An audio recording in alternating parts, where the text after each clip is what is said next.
ಸ್ನೇಹಿತರೆ, ಒಂದು ಕ್ಷಣ 1947 ಆಗಸ್ಟ್ 15ಕ್ಕೆ ಹೋಗೋಣ. ಭಾರತ ಸ್ವಾತಂತ್ರ್ಯವಾಗಿದೆ. ದೆಹಲಿಯಲ್ಲಿ ಸಂಭ್ರಮ, ಜನರ ಕೈಯಲ್ಲಿ ತ್ರಿವರ್ಣ ಧ್ವಜ, ಹೊಸ ಭಾರತದ ಕನಸು. ಆದರೆ ಇದೇ ಸಮಯದಲ್ಲಿ ಒಂದು ವಿಚಿತ್ರ ಪರಿಸ್ಥಿತಿ ಇತ್ತು.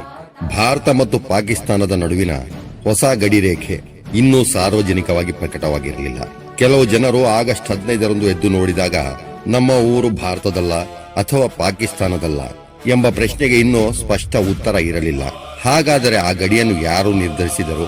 ಅದನ್ನು ಎಷ್ಟು ಸಮಯದಲ್ಲಿ ಮಾಡಲಾಯಿತು? ಮತ್ತು ಆಗಸ್ಟ್ 15ರ 2 ದಿನಗಳ ನಂತರ ಏಕೆ ಅಂತಿಮ ಗಡಿರೇಖೆ ಪ್ರಕಟವಾಯಿತು? ಇದು ಭಾರತದ ಸ್ವಾತಂತ್ರ್ಯದ ಕಥೆಯಲ್ಲಿರುವ ಅತ್ಯಂತ ಕುತೂಹಲಕಾರಿ ಅಧ್ಯಾಯ. 1947 ಬ್ರಿಟಿಷರು ಭಾರತವನ್ನು ತೊರೆಯಲು ಸಿದ್ಧರಾಗಿದ್ದರು. ಆದರೆ ಭಾರತವನ್ನು ಒಂದೇ ರಾಷ್ಟ್ರವಾಗಿ ಬ್ರಿಟಿಷರು ಹಸ್ತಾಂತರಿಸುವ ಬದಲು ಭಾರತವನ್ನು 2 ಹೊಸ ರಾಷ್ಟ್ರಗಳಾಗಿ ವಿಭಜಿಸುವ ಯೋಜನೆ ರೂಪುಗೊಂಡಿತು. ಒಂದು ಭಾರತ, ಮತ್ತೊಂದು ಪಾಕಿಸ್ತಾನ. ಆದರೆ ಇಲ್ಲಿ ದೊಡ್ಡ ಸಮಸ್ಯೆ ಎದುರಾಯಿತು. ಗಡಿ ಇಲ್ಲಿಂದ ಹೋಗಬೇಕು. ಪಂಜಾಬ್ ಮತ್ತು ಬಂಗಾಳದಂತಹ ಪ್ರದೇಶಗಳಲ್ಲಿ ವಿವಿಧ ಧರ್ಮಗಳ ಜನರು ಮಿಶ್ರವಾಗಿ ವಾಸಿಸುತ್ತಿದ್ದರು. ಒಂದು ಜಿಲ್ಲೆಯಲ್ಲಿ ಒಂದು ಸಮುದಾಯ ಬಹುಸಂಖ್ಯಾತವಾಗಿರಬಹುದು, ಪಕ್ಕದ ಜಿಲ್ಲೆಯಲ್ಲಿ ಮತ್ತೊಂದು ಸಮುದಾಯ ಬಹುಸಂಖ್ಯಾತವಾಗಿರಬಹುದು. ಹೀಗಾಗಿ ಒಂದು ಸರಳ ರೇಖೆ ಎಳೆದು ದೇಶವನ್ನು ವಿಭಜಿಸುವುದು ಸಾಧ್ಯವಿರಲಿಲ್ಲ. ಈ ಕೆಲಸಕ್ಕಾಗಿ ಬೌಂಡ್ರಿ ಕಮಿಷನ್ ರಚಿಸಲಾಯಿತು. ಈ ಗಡಿಯನ್ನು ನಿರ್ಧರಿಸುವ ಕೆಲಸಕ್ಕೆ ಬ್ರಿಟಿಷ್ ವಕೀಲ ಸರ್ ಸಿರಿಲ್ ರಾಡ್ಕ್ಲಿಫ್ ಅವರನ್ನು ನೇಮಿಸಲಾಯಿತು. ಅವರ ಮುಂದೆ 2 ದೊಡ್ಡ ಜವಾಬ್ದಾರಿಗಳಿದ್ದವು: ಪಂಜಾಬ್ ಅನ್ನು ವಿಭಜಿಸುವುದು, ಬಂಗಾಳವನ್ನು ವಿಭಜಿಸುವುದು. ಆದರೆ ಇಲ್ಲಿ ಒಂದು ಆಶ್ಚರ್ಯಕರ ಸಂಗತಿ ಇದೆ. ರಾಡ್ಕ್ಲಿಫ್ ಭಾರತಕ್ಕೆ ಮೊದಲ ಬಾರಿಗೆ 1947ರ ಜುಲೈನಲ್ಲಿ ಬಂದಿದ್ದರು. ಅವರು ಭಾರತವನ್ನು ಚೆನ್ನಾಗಿ ತಿಳಿದಿರಲಿಲ್ಲ. ಇಷ್ಟೊಂದು ದೊಡ್ಡ ಭೌಗೋಳಿಕ, ಸಾಮಾಜಿಕ ಮತ್ತು ರಾಜಕೀಯ ವಿಭಜನೆಯ ನಿರ್ಧಾರವನ್ನು ತೆಗೆದುಕೊಳ್ಳಲು ಅವರಿಗೆ ಬಹಳ ಕಡಿಮೆ ಸಮಯವಿತ್ತು. ಅವರು ನಕ್ಷೆಗಳು, ಜನಸಂಖ್ಯೆಯ ಅಂಕಿಅಂಶಗಳು ಮತ್ತು ಇತರ ದಾಖಲೆಗಳ ಆಧಾರದ ಮೇಲೆ ಗಡಿಯನ್ನು ರೂಪಿಸಬೇಕಾಗಿತ್ತು. ಇಂದು ಒಂದು ದೊಡ್ಡ ಜಿಲ್ಲೆ ಅಥವಾ ರಾಜ್ಯದ ಗಡಿ ಬದಲಾಯಿಸಬೇಕಾದರೂ ವರ್ಷಗಳ ಕಾಲ ಚರ್ಚೆ ನಡೆಸಬಹುದು. ಆದರೆ 1947ರಲ್ಲಿ ಒಂದು ಉಪಖಂಡದ ಭವಿಷ್ಯವನ್ನು ನಿರ್ಧರಿಸುವ ಗಡಿಯನ್ನು ಕೇವಲ ವಾರಗಳಲ್ಲಿ ರೂಪಿಸಬೇಕಾಯಿತು.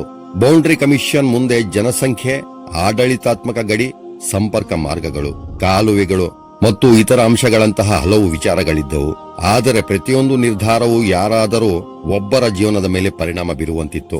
ಒಂದು ಊರು ಈ ಕಡೆ ಬಂದರೆ ಅದು ಭಾರತ, ಮತ್ತೊಂದು ಕಡೆ ಹೋದರೆ ಅದು ಪಾಕಿಸ್ತಾನ.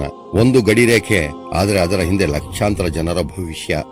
ಈಗ ನಾವು 1947ರ ಆಗಸ್ಟ್ 14ರ ರಾತ್ರಿಗೆ ಹೋಗೋಣ. ಪಾಕಿಸ್ತಾನ ಸ್ವಾತಂತ್ರ್ಯವಾಯಿತು. ಮುಂದಿನ ದಿನ ಭಾರತ ಸ್ವಾತಂತ್ರ್ಯವಾಗಬೇಕಿತ್ತು. ಆದರೆ ಗಡಿಯ ಅಂತಿಮ ನಿರ್ಧಾರ ಇನ್ನೂ ಸಾರ್ವಜನಿಕವಾಗಿ ಪ್ರಕಟವಾಗಿರಲಿಲ್ಲ. ಇಲ್ಲಿ ಒಂದು ವಿಚಿತ್ರ ಪರಿಸ್ಥಿತಿ ಸೃಷ್ಟಿಯಾಯಿತು. ಕೆಲವು ಪ್ರದೇಶಗಳಲ್ಲಿ ಜನರು ತಮ್ಮ ಭವಿಷ್ಯದ ಬಗ್ಗೆ ಗೊಂದಲದಲ್ಲಿದ್ದರು. ನಾವು ಯಾವ ದೇಶದ ನಾಗರಿಕರಾಗುತ್ತೇವೆ? ನಮ್ಮ ಮನೆ ಯಾವ ದೇಶಕ್ಕೆ ಸೇರುತ್ತದೆ? ನಮ್ಮ ಜಮೀನು, ನಮ್ಮ ಮಾರುಕಟ್ಟೆ, ಇವೆಲ್ಲವೂ ಪ್ರಶ್ನೆಗಳಿದ್ದವು. 1947ರ ಆಗಸ್ಟ್ 15 ಭಾರತ ಸ್ವಾತಂತ್ರ್ಯವಾಯಿತು. ದೆಹಲಿ ಸಂಭ್ರಮದಲ್ಲಿತ್ತು. ಆದರೆ ಪಂಜಾಬ್ ಮತ್ತು ಬಂಗಾಳದ ಹಲವು ಭಾಗಗಳಲ್ಲಿ ಜನರ ಮನಸ್ಸಿನಲ್ಲಿ ಬೇರೆ ಪ್ರಶ್ನೆ. ನಮ್ಮ ಊರು ಭಾರತದಲ್ಲ, ಪಾಕಿಸ್ತಾನದಲ್ಲ. ಅಂತಿಮ ಗಡಿ ನಿರ್ಧಾರವನ್ನು ಇನ್ನೂ ಸಾರ್ವಜನಿಕವಾಗಿ ಪ್ರಕಟಿಸಬೇಕಿತ್ತು. ಸ್ವಾತಂತ್ರ್ಯ ಬಂದ ದಿನವೇ ಗಡಿಯ ಅಂತಿಮ ವಿವರ ಎಲ್ಲರಿಗೂ ತಿಳಿದಿರಲಿಲ್ಲ. ಇದು ನಂತರ ಜನರ ಮೇಲೆ ಭಾರಿ ಪರಿಣಾಮ ಬೀರಿತು. ಕೊನೆಗೆ 1947ರ ಆಗಸ್ಟ್ 17ರಂದು ರಾಡ್ಕ್ಲಿಫ್ ಅವಾರ್ಡ್ ಪ್ರಕಟಿಸಲಾಯಿತು. ಇದರ ಮೂಲಕ ಪಂಜಾಬ್ ಮತ್ತು ಬಂಗಾಳದ ವಿಭಜನೆಯ ಅಂತಿಮ ಗಡಿ ವಿವರಗಳು ಸಾರ್ವಜನಿಕವಾದವು. ಅಂದರೆ ಸರಳವಾಗಿ ಹೇಳುವುದಾದರೆ ಆಗಸ್ಟ್ 15 ಭಾರತ ಸ್ವಾತಂತ್ರ್ಯವಾಯಿತು. ಆಗಸ್ಟ್ 17 ಪಂಜಾಬ್ ಮತ್ತು ಬಂಗಾಳದ ವಿಭಜನೆ ಅಂತಿಮ ಗಡಿ ಸಾರ್ವಜನಿಕವಾಗಿ ತಿಳಿಯಿತು. ಇದೇ ಕಾರಣದಿಂದ ಆಗಸ್ಟ್ 17 1947 ಕೂಡ ಪಾರ್ಟಿಷಿಯನ್ ಇತಿಹಾಸದಲ್ಲಿ ಅತ್ಯಂತ ಮಹತ್ವದ ದಿನ. ಈ ಘಟನೆಯ ಪರಿಣಾಮ ಎಷ್ಟು ಆಳವಾಗಿತ್ತು ಎಂದು ಊಹಿಸಿ. ಒಂದು ಪ್ರದೇಶದಲ್ಲಿ ಜನರು ಆಗಸ್ಟ್ 15ರಂದು ಭಾರತದ ಸ್ವಾತಂತ್ರ್ಯವನ್ನು ಆಚರಿಸುತ್ತಿರಬಹುದು. ಆದರೆ 2 ದಿನಗಳ ನಂತರ ಅದೇ ಪ್ರದೇಶ ಪಾಕಿಸ್ತಾನದ ಭಾಗವಾಗಿದೆ ಎಂದು ತಿಳಿಯಬಹುದು. ಅಥವಾ ಅದರ ವಿರುದ್ಧ ಜನರ ಮನೆ, ಜನರ ಜಮೀನು, ಅವರ ಶಾಲೆ, ಅವರ ಪೂರ್ವಜರ ಸಮಾಧಿಗಳು ಎಲ್ಲವೂ ಒಂದು ಗಡಿರೇಖೆಯಿಂದ ಮತ್ತೊಂದು ದೇಶದೊಳಗೆ ಹೋಗಬಹುದು. ಈ ಕಾರಣದಿಂದ ವಿಭಜನೆ ಕೇವಲ ರಾಜಕೀಯ ನಿರ್ಧಾರವಾಗಿರಲಿಲ್ಲ, ಅದು ಸಾಮಾನ್ಯ ಜನರ ಜೀವನವನ್ನೇ ಬದಲಾಯಿಸಿದ ಘಟನೆ. ಇದರಲ್ಲಿ ಮತ್ತೊಂದು ಕುತೂಹಲಕಾರಿ ಘಟನೆ ಇದೆ. ಇಂದಿನ ಬಾಂಗ್ಲಾದೇಶದಲ್ಲಿರುವ ಚಿತ್ತಗಾಂಗ್ ಹಿಲ್ ಪ್ರದೇಶದಲ್ಲಿ 1947ರ ಆಗಸ್ಟ್ 15ರಂದು ಕೆಲವು ಜನರು ಭಾರತೀಯ ತ್ರಿವರ್ಣ ಧ್ವಜವನ್ನು ಹಾರಿಸಿದ್ದರು. ಆದರೆ 2 ದಿನಗಳ ನಂತರ ಪ್ರಕಟವಾದ ಗಡಿ ನಿರ್ಧಾರದಲ್ಲಿ ಆ ಪ್ರದೇಶ ಪೂರ್ವ ಪಾಕಿಸ್ತಾನದ ಭಾಗವಾಯಿತು. ಅದರ ಪರಿಣಾಮವಾಗಿ ಅಲ್ಲಿ ಇದ್ದ ಜನರಿಗೆ ದೊಡ್ಡ ಆಘಾತ ಉಂಟಾಯಿತು. ಇದು ನಮಗೆ ಒಂದು ವಿಷಯವನ್ನು ತೋರಿಸುತ್ತದೆ. ಸ್ವಾತಂತ್ರ್ಯದ ದಿನ ಹಾರಿಸಿದ ಧ್ವಜವೇ ಅಂತಿಮ ಗಡಿ ನಿರ್ಧಾರವನ್ನು ಖಚಿತಪಡಿಸುವುದಿಲ್ಲ. ಅಂತಿಮ ನಿರ್ಧಾರ ಬೌಂಡ್ರಿ ಕಮಿಷನ್ ಪ್ರಕಟಣೆಯಿಂದ ಬಂದಿತು.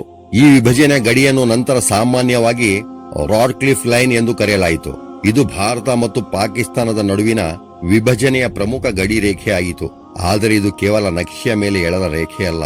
ಆ ರೇಖೆ ಎರಡು ಬದಿಯಲ್ಲಿ ಮನೆಗಳಿದ್ದವು, ಕುಟುಂಬಗಳಿದ್ದವು, ಗ್ರಾಮಗಳಿದ್ದವು.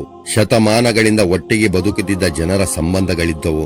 ಒಂದು ಗಡಿ ಅನೇಕ ಬದುಕುಗಳನ್ನು ಎರಡು ಭಾಗ ಮಾಡಿತು. ಗಡಿ ಪ್ರಕಟವಾದ ನಂತರ ಜನರಿಗೆ ತಮ್ಮ ಪ್ರದೇಶ ಯಾವ ದೇಶಕ್ಕೆ ಸೇರಿದೆ ಎಂಬುದು ಸ್ಪಷ್ಟವಾಯಿತು.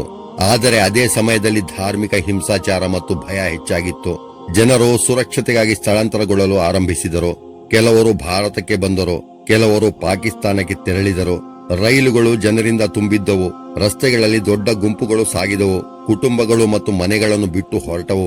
ಅನೇಕ ಜನರಿಗೆ ತಮ್ಮ ಊರನ್ನು ಮತ್ತೆ ನೋಡುವ ಅವಕಾಶವೇ ಸಿಗಲಿಲ್ಲ.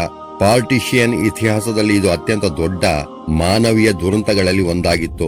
ಇಂದು ನಾವು ಭಾರತ ಮತ್ತು ಪಾಕಿಸ್ತಾನದ ಗಡಿಯನ್ನು ನಕ್ಷೆಯಲ್ಲಿ ನೋಡುತ್ತೇವೆ. ಆದರೆ 1947ರಲ್ಲಿ ಆ ಗಡಿ ಲಕ್ಷಾಂತರ ಜನರಿಗೆ ಜೀವಂತ ವಾಸ್ತವವಾಗಿತ್ತು.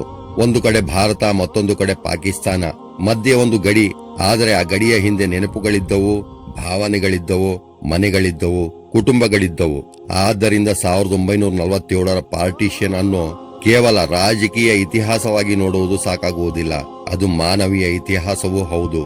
1947ರ ಆಗಸ್ಟ್ 15ರಂದು ಭಾರತ ಸ್ವಾತಂತ್ರ್ಯವಾಯಿತು.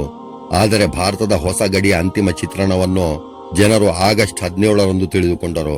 ಇದು ನಮಗೆ ಒಂದು ದೊಡ್ಡ ಸತ್ಯವನ್ನು ನೆನಪಿಸುತ್ತದೆ. ದೇಶಗಳು ನಕ್ಷೆಗಳಲ್ಲಿ ರೇಖೆಗಳಿಂದ ವಿಭಜನೆಯಾಗಬಹುದು, ಆದರೆ ಜನರ ಬದುಕು, ನೆನಪುಗಳು ಮತ್ತು ಸಂಬಂಧಗಳನ್ನು ಒಂದು ರೇಖೆಯಿಂದ ಅಳಿಸಲಾಗುವುದಿಲ್ಲ. 1947 ನಮಗೆ ಸ್ವಾತಂತ್ರ್ಯದ ಸಂತೋಷವನ್ನು ಕೊಟ್ಟಿತು. ಅದೇ ಸಮಯದಲ್ಲಿ ವಿಭಜನೆಯ ನೋವನ್ನು ಕೊಟ್ಟಿತು. ಆದ್ದರಿಂದ ಪ್ರತಿಯೊಬ್ಬರು ಆಗಸ್ಟ್ 15ರಂದು ಧ್ವಜ ಹಾರಿಸುವಾಗ ನಾವು ಕೇವಲ ಸ್ವಾತಂತ್ರ್ಯವನ್ನು ಮಾತ್ರ ನೆನಪಿಸಿಕೊಳ್ಳಬಾರದು, ಆ ಸ್ವಾತಂತ್ರ್ಯದ ಬೆಲೆ ಕಟ್ಟಿದ ಜನರನ್ನು ನೆನಪಿಸಿಕೊಳ್ಳಬೇಕು.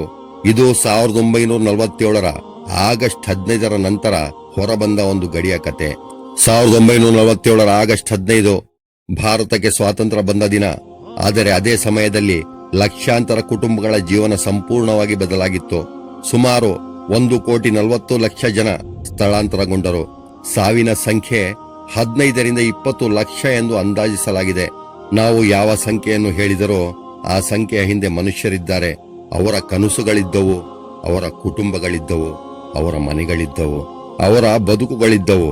ಆದ್ದರಿಂದ ಸ್ವಾತಂತ್ರ್ಯದ ದಿನದಂದು ನಾವು ತ್ರಿವರ್ಣ ಧ್ವಜಕ್ಕೆ ಗೌರವ ಸಲ್ಲಿಸುವಾಗ ಸ್ವಾತಂತ್ರ್ಯಕ್ಕಾಗಿ ಹೋರಾಡಿದವರು ಮಾತ್ರವಲ್ಲ, ವಿಭಜನೆಯ ನೋವನ್ನು ಅನುಭವಿಸಿದ ಸಾಮಾನ್ಯ ಜನರನ್ನು ನೆನಪಿಸಿಕೊಳ್ಳೋಣ.